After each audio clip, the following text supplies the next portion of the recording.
তো বন্ধুরা, স্বাদ রান্নাঘরে আপনাদের স্বাগত। আজকে মেনু ছানা পোড়া উড়িষ্যার। এরকম উড়িষ্যার বিখ্যাত মিষ্টি ছানা পোড়া বানাবো। ছানা নিয়ে নিয়েছি, সুজি ছোটো বাটি নিয়েছি, এলাচ গুঁড়ো করে নিয়েছি, চিনি নিয়ে নিয়েছি, কড়াই চাপাই দিয়েছি। এটাতে নুন দিয়ে দেবো আর স্ট্যান্ড দিয়ে দেবো। আপনারা চাইলে বালিও দিতে পারেন। কড়াইটা গরম হতে দিয়ে দেবো।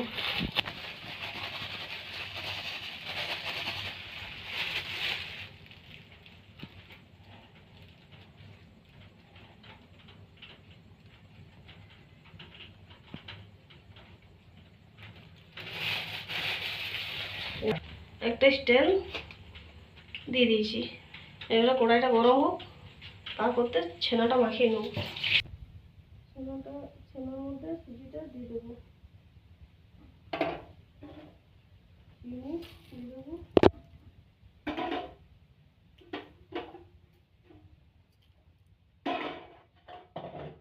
সব দিয়ে মাখিয়ে নেবো। দেখুন বন্ধুরা, ছানা পোড়া চাপিয়ে দিয়েছি, কিশমিশ কেশর দিয়ে দিয়েছি ছানার মধ্যে। এই দেখে নিন, এবারে ঢাকা দিয়ে দেবো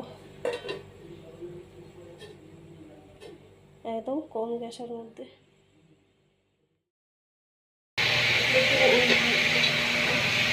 দেখুন বন্ধুরা, হয়ে গেছে। এবারে সাহায্যে